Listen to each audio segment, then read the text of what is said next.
오늘 우리들에게 주신 하나님 말씀은 사도행전 16장 16절부터 34절까지 말씀입니다. 좀 긴 말씀이지만 제가 기록된 하나님 말씀을 받들어 읽습니다. 우리가 기도하는 곳에 가다가 점치는 귀신 들린 여종 하나를 만나니 점으로 그 주인들에게 큰 이익을 주는 자라. 그가 바울과 우리를 따라와 소리질러 이르되 이 사람들은 지극히 높은 하나님의 종으로서 구원의 길을 너희에게 전하는 자라 하며 이같이 여러 날을 하는지라. 바울이 심히 괴로워하여 돌이켜 그 귀신에게 이르되 예수 그리스도 이름으로 내가 네게 명하노니 그에게서 나오라 하니 귀신이 즉시 나오니라. 여종의 주인들이 자기 수익의 소망이 끊어진 것을 보고 바울과 실라를 붙잡아 장터로 관리들에게 끌어갔다가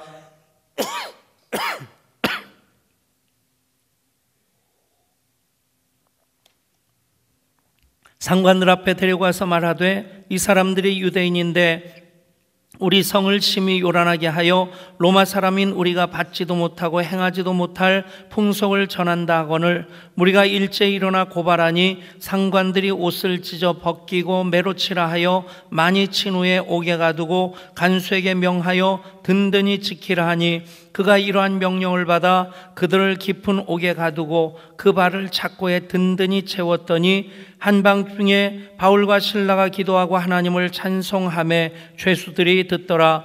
이에 갑자기 큰 지진이 나서 옥터가 움직이고 문이 곧 다 열리며 모든 사람의 매인 것이 다 벗어진지라. 간수가 자다가 깨어 옥문들이 열린 것을 보고 죄수들이 도망한 줄 생각하고 칼을 빼어 자결하려 하거늘 바울이 크게 소리질러 이르되 내 몸을 상하지 말라. 우리가 여기 다 있노라 하니 간수가 등불을 달라고 하며 뛰어들어가 무서워 떨며 바울과 실라 앞에 엎드리고 그들을 데리고 나가 이르되 선생들이여 내가 어떻게 하여야 구원을 받으리까 하거늘 이르되 주 예수를 믿으라. 그리하면 너와 내 집이 구원을 받으리라 하고 주의 말씀을 그 사람과 그 집에 있는 모든 사람에게 전하더라.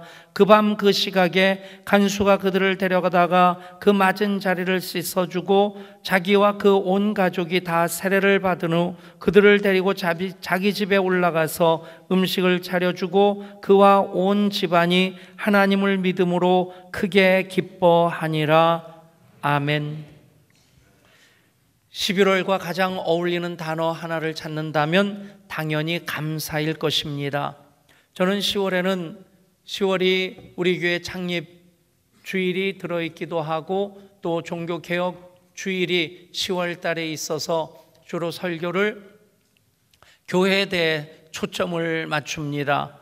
또 11월에는 감사에 초점을 맞추면서 우리가 받은 바 은혜, 교회를 세워주시고 교회인 가정을 통해 그렇게 또 한 해 살아가게 하심에 다시 한번 하나님 은혜를 소중히 가슴에 담는 그런 시간이 되기를 원하는 마음이 있습니다.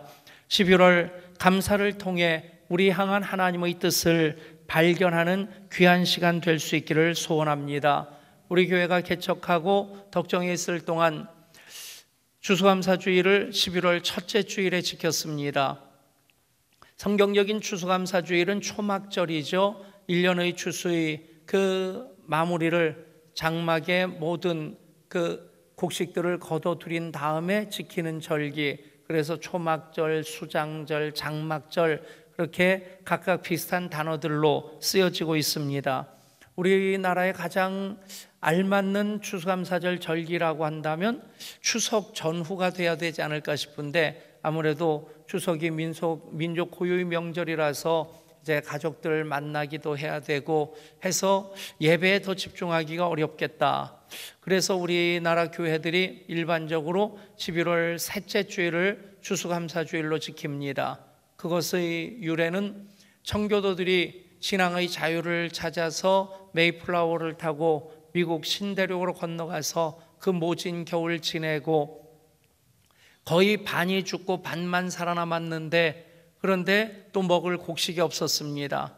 근데 인근에 있던 인디언들이 먹을 것도 갖다 주고 또 종자도 갖다 주면서 농사법을 가르쳐 주어서 그렇게 농사를 하고 첫 수확을 거둬들일 때 그들이 들에 나가서 처음 잡은 칠면조와 더불어서 추수감사 파티를 열면서 인근에 있는 도움을 준 인디언들도 초청해서 그렇게 처음 추수감사절을 지키게 되고, 그것이 우리나라까지 이어져서 추수감사절의 기원이 됩니다.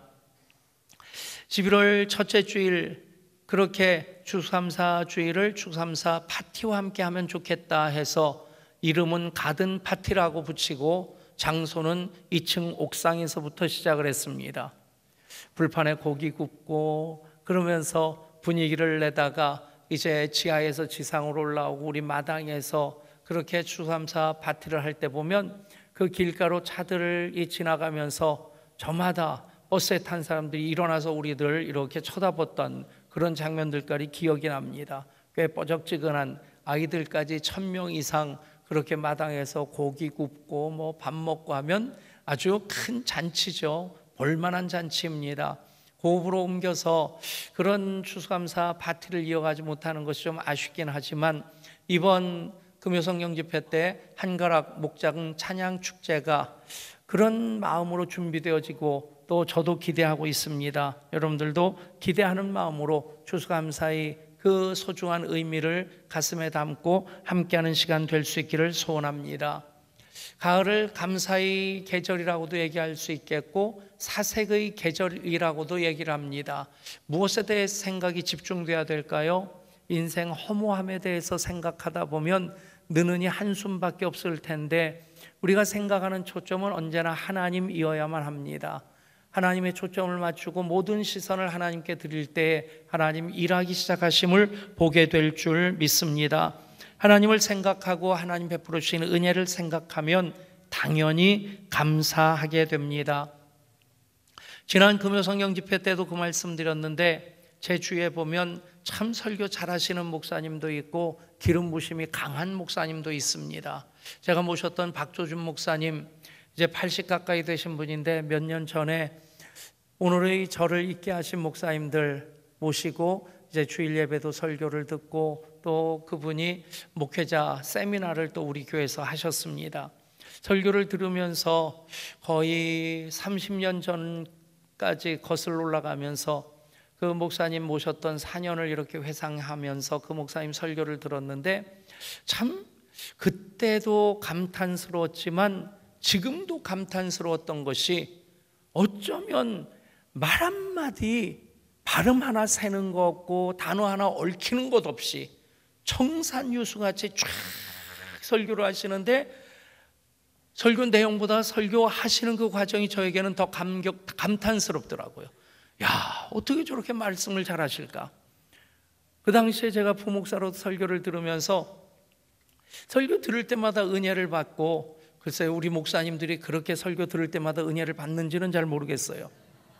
그러기를 희망하는 마음은 가지고 있는데, 어쨌든 설교 한 편 들을 때마다 한편의 노래 같다는 생각이 들고요. 아무리 노력해도 그분의 천상유수같이 그렇게 물 흐르듯 한 곡의 노래를 하듯 설교하시는 것은 참 그만큼의 수준까지 올라가기는 어렵겠다 하는 생각이 솔직한 제 고백입니다. 또 어떤 분들을 보면 정말 능력이 많으시고 기름 부심의 역사를 강하게 일으키는 목사님들 보면 참 부러운 마음이 있고 또 배워가고 싶은 마음이 있는데, 그러면서도 제가 결코 뒤처지고 싶지 않은 영역이 있는데, 지고 싶지 않은 부분이 있는데, 그것은 감사입니다. 교회가 크든 적든 연륜이 많든 적든 상관없이 목사든 성도든 모두에게 있어서 이 마음은 동일해야 되리라 믿습니다. 저는 목사가 된 것에 대해서도 감사하고 또 예향교회 섬기는 것도 감사하고, 그 감사한 생각할 때마다 가슴이 뭉클하고 눈물이 핑 돌기도 합니다. 또 노회장으로 용천노회 240여 개 교회를 섬길 수 있게 된 것도 감사하고, 그 감사한 마음, 그것 제대로 챙길 때 우리 향하신 하나님의 뜻을 따르는 삶이라 믿습니다. 또 기독교를 다른 종교와 비교해서 감사의 종교라고 합니다. 성경을 감사의 경전이라고 얘기합니다. 다른 종교의 경전들에 보면 감사를 그렇게 강조하지 않습니다. 그런데 성경은 감사를 많이 강조하고 반복해서 말씀하고 있고 무려 감사라 하는 말씀을 176회나 하고 있습니다. 시편을 보면 찬송가인데 찬송가의 모든 내용들은 그대로 다 감사입니다. 여러분, 그런 감사로 가득한 신앙이 될 수 있기를 축복합니다. 우리가 너무나 잘 알고 있는 감사에 대한 하나님의 명령의 말씀, 데살로니가전서 5장 16절부터 18절까지 아닙니까? 항상 기뻐하라, 쉬지 말고 기도하라, 범사에 감사하라. 이것이 그리스도 예수 안에서 너희를 향하신 하나님의 뜻이니라. 여러분, 항상 기뻐하고 쉬지 말고 기도하고 범사에 감사하는 것, 그것이 거룩하게 사는 것이고 하나님 뜻을 이루어가는 과정인 것을 믿으시기를 바랍니다. 오늘 말씀을 통해서 하나님 뜻으로 감사하고 그 감사에 근거한 기도와 찬송을 할 때 얼마나 놀라운 기적이 일어나는지 우리가 함께 살펴보기를 원합니다. 오늘 말씀을 보면 바울 일행이 빌립보에서 겪은 일들을 기록하고 있습니다. 빌립보 로마의 첫 성이었습니다. 그곳에서 루디아라고 하는 자주옷감 장사를 만나서 복음을 전할 때 그가 복음을 받아들이고 그와 온 가족이 예수 믿고 세례를 받게 됩니다. 그 일 바로 이후에 귀신 들린 여종의 그 귀신을 내어 쫓아주는 이 일을 행하게 됩니다. 그런데 당연히 바울이 선교 사역을 감당하면서 해야 될 일이라고 해야 되겠지만 그 일의 전후 좌우를 살펴보면 많은 그로 인해서 파급되어지는 일들을 보게 됩니다. 이 여종은 그 주인들에게 큰 이익을 주는 사람이라고 기록되어 있습니다. 여종인데 주인은 여럿이 있습니다. 회사를 세울 때 여러 사람이 투자해서 회사를 세우고 가게를 세우는 것처럼 이 여종이 귀신 들려서 점을 아주 용하게 치는 영빨이 꽤나 센 그런 점쟁이였기에 많은 사람들이 투자해가지고 그 여자 종을 통해서 돈을 버는 그런 사람이었는데 이 여종이 바울 일행을 따라다니면서 이 사람들은 지극히 높은 하나님의 종으로서 구원의 길을 너에게 전하는 자라 큰 소리를 계속 질러대는 겁니다. 여러분, 맞는 말인데, 그런데 잠언의 말씀처럼 아침에 큰 소리로 인사하는 것은 오히려 사람을 괴롭히는 것처럼 여러분, 맞는 말인데도 불구하고 계속 따라다니면서 이 말을 큰 소리로 외쳐대면 그게 바울을 괴롭히는 일이 된다는 얘기입니다. 비슷한 경우를 제가 좀 경험해 봤기 때문에 이거 조금 이해가 잘 됩니다. 한때 우리 교회 잠깐 나오셨던 분이신데 그분은 저를 보기만 하면 교회 안이든 마당이든 제 손을 붙잡고 큰 소리로 목사님 사랑합니다, 존경합니다. 그냥 저한테만 어쩌다 한번 말씀해 주시면 고마울 텐데 만날 때마다 손을 붙잡고 큰 소리로 그러면서 목사님은 조은기 목사님 같이 기름 부심이 있고 한경직 목사님 같이 그렇게 인격적인 분이십니다. 제가 닮고 싶긴 하지만 그분들처럼 그 정도가 아닌 걸 뻔히 알고 있는데, 근데 그런 얘기를 주변 사람들이 다 듣도록 얘기를 하면 제가 얼마나 남사스럽겠습니까? 그런 사람도 자꾸 그렇다고 하면 참 그런 인사 계속 듣는 것도 조심스러울 텐데 큰 소리를 치면서 한 번은 요 앞에 큰 길가에서 그분을 만났는데 만나자마자 제 손을 붙잡고 이것을 공식처럼 쫙 얘기를 하는데 거기까지는 그나마 괜찮은데 예 집사님 됐습니다 그런데 이분이 갑자기 무릎을 꿇는 거예요. 큰 길에서 무릎을 꿇고 저한테 뭔가 부탁하는 것이 있는데 근데 제가 들어줄 일은 또 아니거든요. 근데 지나가는 버스 사람들이 다 일어나서 이러고 보는 거예요. 뭔 일인가 해서.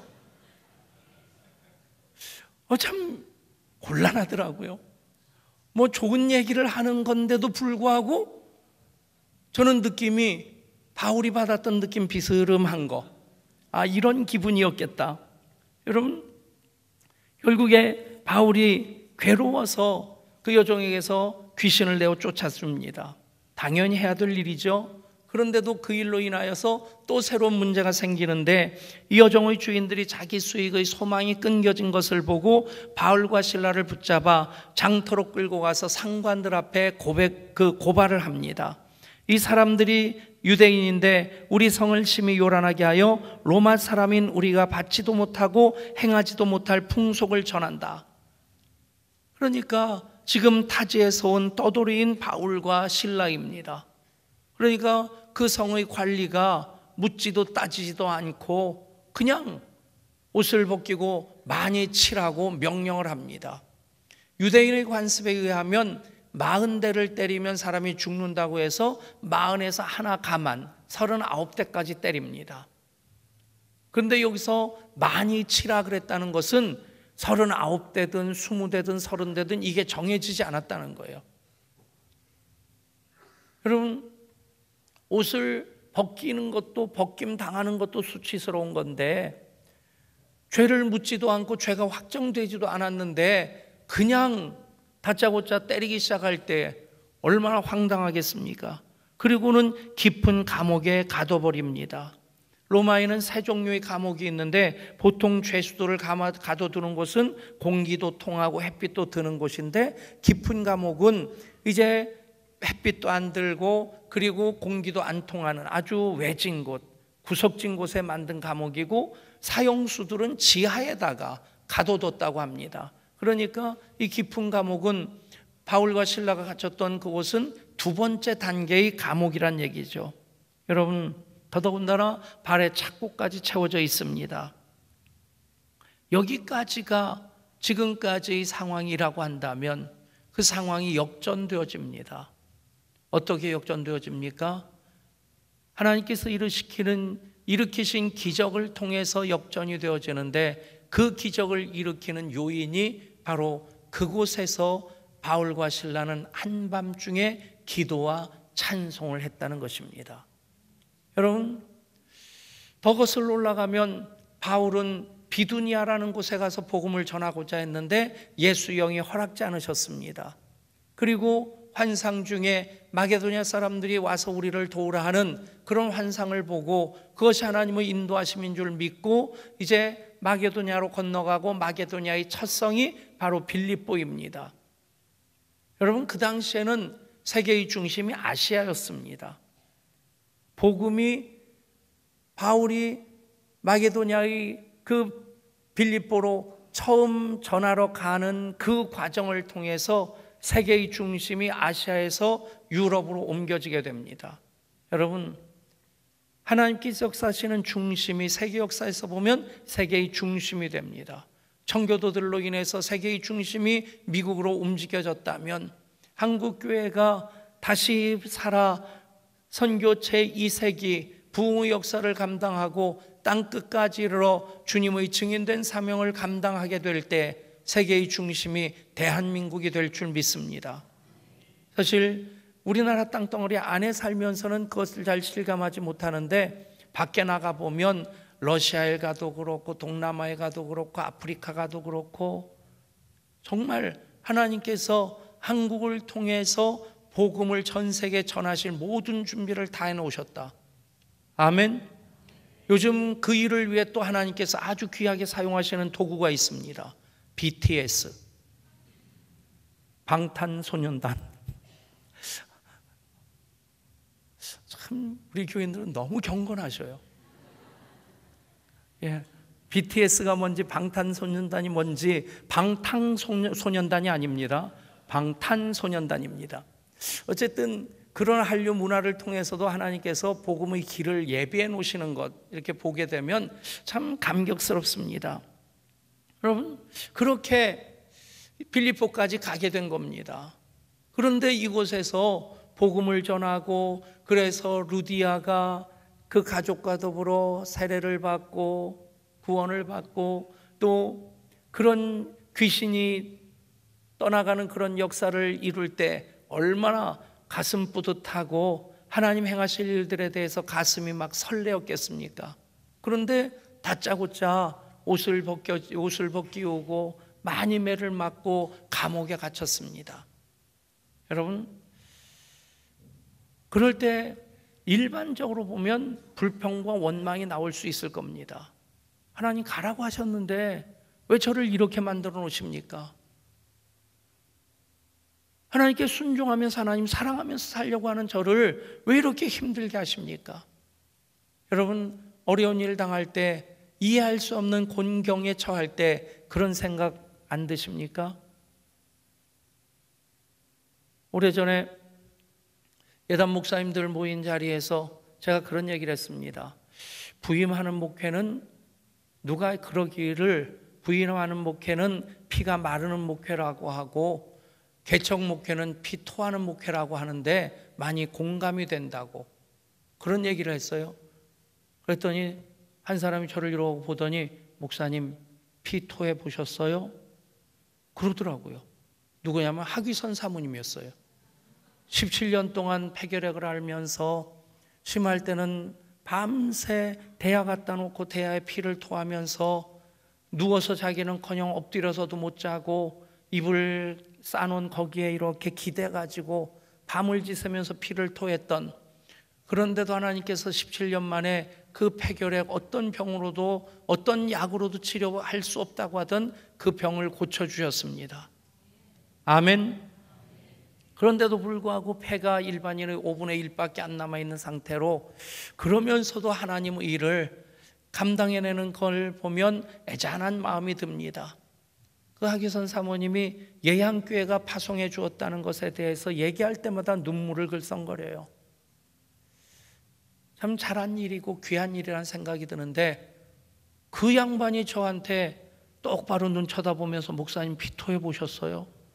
근데 할 말이 없더라고요. 여러분, 피가 마르든 피가 토하든 그때가 되면 자기도 모르게 원망이 새어나올 수도 있을 텐데, 근데 여러분, 바울과 실라는 그 상황에서 오히려 기도하고 오히려 찬송합니다. 여러분, 기도만 한다면 넋두리 하는 기도도 될 수 있겠죠. 그런데 기도와 찬송을 했다는 것은 감사함으로 기도하고 감사함으로 찬송했다는 것입니다. 사랑하는 여러분, 감사는 기적을 만듭니다. 그래서 기적이 일어납니다. 그 기적을 일으킨 믿음 그 자체가 그 환경을 넘어서는 믿음이 기적 아닙니까? 일반적으로 우리는 환경 속에 살아갑니다. 그것을 거스르는 것이 참 쉽지 않은데, 그런데 감사하는 믿음은 환경에 갇혀 있지 않고 그 환경을 넘어서서 뭐하라 하는 뭐야 무성하지 못하고 포도 열매가 없고 밭에 소출이 없고 외양간에 양이 없고 우리의 외양간에 소가 없고 우리의 양이 없을지라도 나는 여호와로 인하여 기뻐하며 즐거워하리로다. 아멘. 여러분, 감사하는 믿음, 감사할 수 있는 믿음 그 자체가 기적이라는 겁니다. 그러면서 일어나는 기적, 확연하게 드러나는 것이 무엇입니까? 그렇게 감사하며 기도하며 찬송할 때 갑자기 큰 지진이 일어나서 옥터가 움직이고 문들이 다 열리고 묶인 것들이 착고가 다 열렸습니다. 여러분 삶 속에 여러분들을 묶고 있는 것들이 감사 찬송하고 감사 기도할 때 다 풀려지는 역사가 될 수 있기를 축복합니다. 재정에 묶였습니까? 질병에 묶였습니까? 관계에 묶였습니까? 불안함에 묶여 있습니까? 염려에 묶여 있습니까? 감사하고 그래서 감사함으로 기도하고 찬송할 때 묶인 것들이 풀려지는 역사가 있게 될 줄 믿습니다. 기도를 들으시는 하나님이신데 우리의 작은 신음도 외면하지 아니하시는 하나님이신데 하나님께서 더 빠르게 들으시는, 더 빠르게 역사하시는 그 기도는 감사하는 기도입니다. 여러분, 모든 찬양 가운데 하나님 영광 중에 임재하십니다. 그런데 그 영광이 충만하게 임재하는 찬양은 하나님 이름 높여 찬양하는 감사의 찬양인 것 믿으시기를 바랍니다. 그 다음 기적이 가장 소중하다 싶습니다. 어떤 기적입니까? 이 일로 인해서 간수와 그 가족이 구원을 받는 것입니다. 옥문이 열려졌다면 기회는 찬스다 해가지고 더더군다나 기도하고 찬송할 때 열려졌습니다. 아, 이건 하나님의 응답이구나. 보무도 당당하게 어깨 쫙 펴고 걸어나갈 수 있을 텐데, 그런데 바울은 그 일행은 바울과 실라는 머물러 있었습니다. 간수가 자결하라고 할 때 몸을 상하게 하지 마라, 우리가 다 여기 있다. 간수가 깜짝 놀라서 그 앞에 무릎을 꿇습니다. 선생들이여, 내가 어떻게 해야 구원을 받으리이까? 그 유명한 말씀이 선포됩니다. 주 예수를 믿으라, 그리하면 너와 내 집이 구원을 얻으리라. 아멘. 여러분, 우리가 살아가면서 하나님의 역사신을 경험하는 그 모든 과정을 통해서 하나님 살아계심을 증거할 수 있기를 원합니다. 그것을 통해서 간수와 그 가족이 구원을 받습니다. 똑같이 여러분, 목장 전도 축제를 통해 여러분들의 VIP들과 그 집이 구원받는 역사가 있기를 축복합니다. 그래서 우리가 해야 될 것이 감사입니다. 감사의 기도를 하십시다. 감사의 찬송을 하십시다. 우리가 기도할 때 습관적으로 간구하는 기도는 많이 합니다. 하나님께 달라고 내 사정을 아뢰고 소원을 아뢰는 그 간구의 기도는 많이 하는데, 그런데 감사의 기도는 의외로 소홀합니다. 가장 아름다운 기도의 형태를 사도행전의 영어 글자, 머리 글자를 따서 ACTSX라고 얘기를 합니다. A는 adoration, 하나님께 영광을 올려드리는 그런 기도, 그리고 C는 confession, 죄의 고백, 그리고 T는 thanksgiving, 감사의 기도입니다. 그리고 마지막 S가 supplication, 그래서 간구의 기도입니다. 여러분, 기도할 때마다 시간 재면서 스톱워치 누르고 그렇게 하진 않으셔도 되리라 생각합니다만, 기도할 때마다 하나님께 영광을 돌려드리고 또 죄를 고백하고 하나님께 감사하는 기도 놓치지 마시기를 원합니다. 그렇게 기도할 때에 정말 하나님께서 들으실 수밖에 없는 기도가 된다 믿습니다. 외국 속담에 낡은 코트자락 밑에 천사의 날개가 감추어져 있다 하는 말이 있습니다. 비가 많이 내리는 미국 피츠버그의 한 가구점 앞에 할머니 한 분이 비를 피해 처마 밑으로 몸을 숨겼습니다. 주인이 언뜻 보니 비는 점점 거세게 내리는데 할머니가 거기서 하염없이 비를 맞고 계시는 겁니다. 문을 열고 할머니를 모셔드렸습니다. 난 가구를 사러 온 사람도 아닌데 할머니 비가 오는데 잠깐이라도 좀 몸을 피하셔야죠. 그리고는 난로 곁에 앉혀드리고 따뜻한 차를 내드리면서 할머니 몸을 좀 녹이시고 비 다 그치면 길 가세요. 그리고는 할머니를 쉬게 해드리고 얼마 후에 비가 그치고 할머니가 고맙다고 인사하고는 그 길을 떠났습니다. 며칠 후에 편지 한 통이 왔습니다. 비 오는 날 제 어머님께 베푼 당신의 친절에 감사드립니다. 우리 회사와 고향 스코틀랜드의 집을 짓는데 필요한 가구를 모두 당신의 손에 맡기겠습니다. 뭐라고 돼 있었냐면